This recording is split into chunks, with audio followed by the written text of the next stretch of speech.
Tonight's story is called The Magic Socks.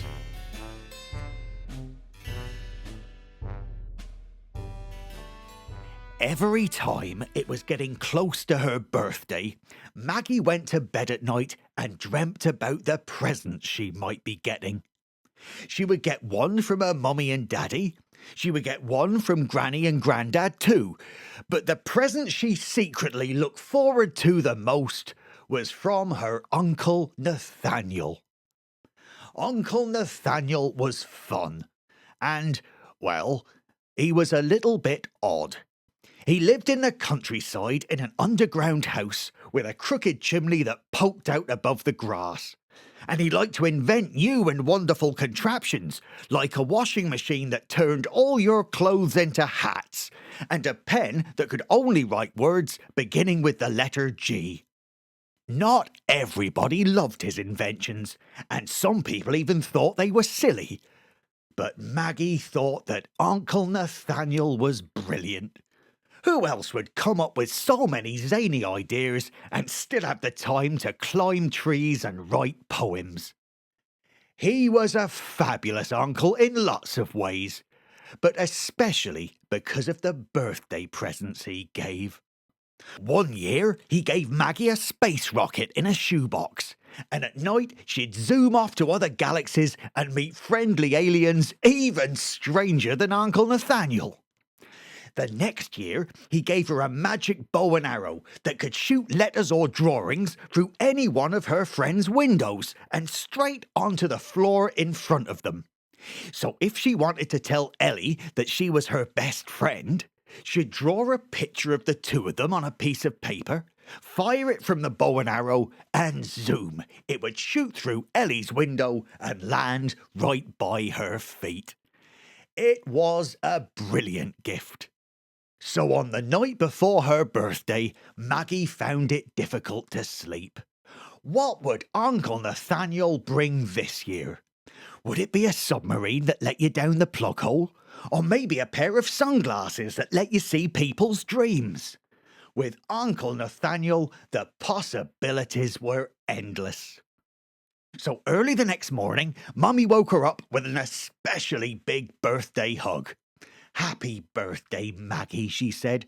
"Why not come downstairs for breakfast? There might be a surprise or two." Maggie knew that surprise meant present, and when she got downstairs into the living room, she could see that she was right.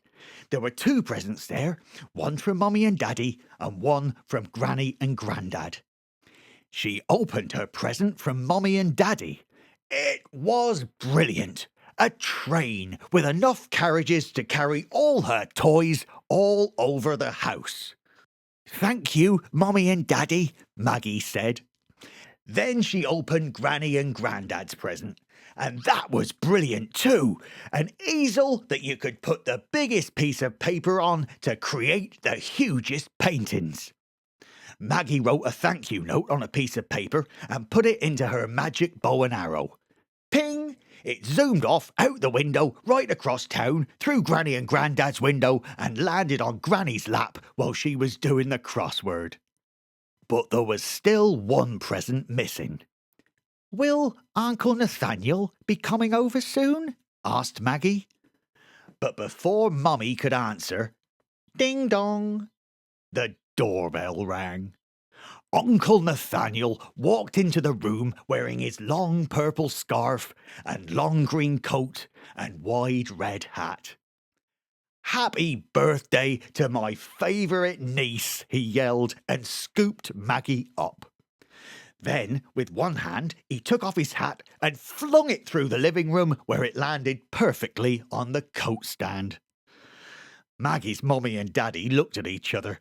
Uncle Nathaniel was almost like a big kid himself. Then he put Maggie down and went and sat on the sofa. Maggie was a little concerned. Uncle Nathaniel, because it's my birthday, do you have anything for—" Maggie's mum said, "Maggie, it's very rude to ask people for presents." Well, Maggie felt ashamed, but Uncle Nathaniel stood up and clicked his fingers. Present, he said. Oh, I nearly forgot. Maggie's stomach did a somersault in relief. He dug into the pocket of his coat and pulled out a small, slightly battered parcel and threw it across the room for Maggie to catch. It was soft and quite thin and about the size of a fish. I wonder, thought Maggie to herself, I wonder if it's like a special transporter to take me and my friends on holiday whenever I like. Mummy and Daddy looked at each other. They were always rather worried about Uncle Nathaniel's presence. Maggie tore back a corner of the yellow and red wrapping paper and opened the parcel. It was a pair of socks. Socks, said Maggie. Daddy nodded approvingly. Socks are an excellent present, he said. Keep those tootsies warm. Say thank you to Uncle Nathaniel, Maggie. Thank you, Uncle Nathaniel. It wasn't like other birthdays. Maggie was pleased she had new soft socks, but they weren't a space rocket or a submarine.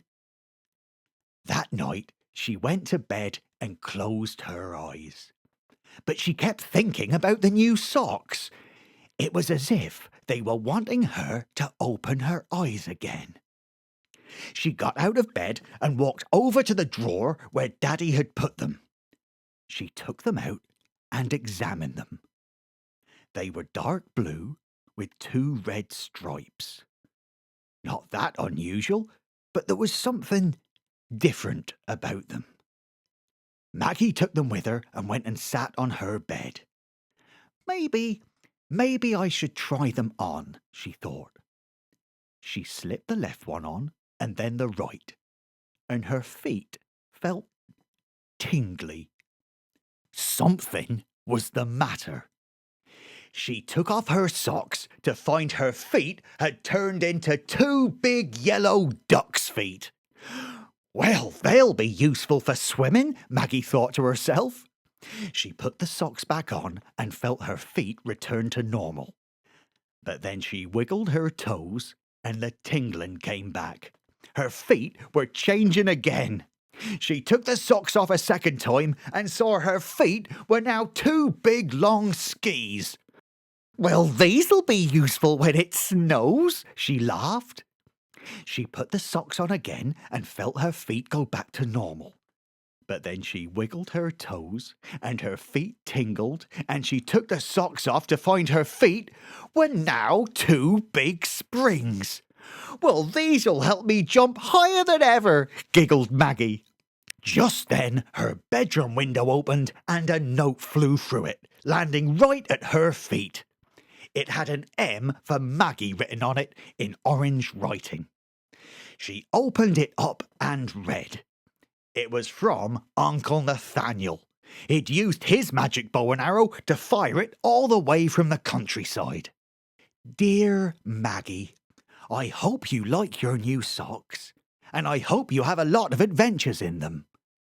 Perhaps you could even bounce, ski, or paddle down to visit me one weekend soon. Yours forever, Uncle Nathaniel.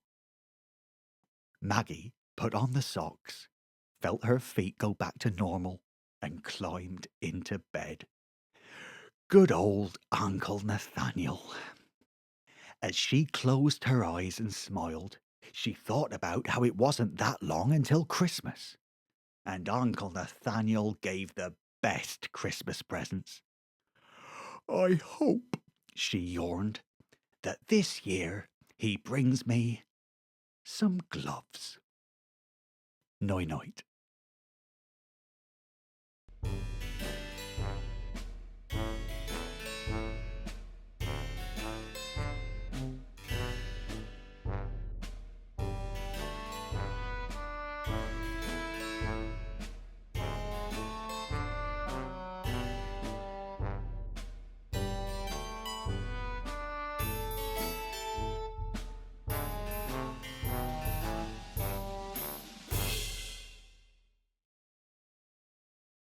Where's Uncle gone?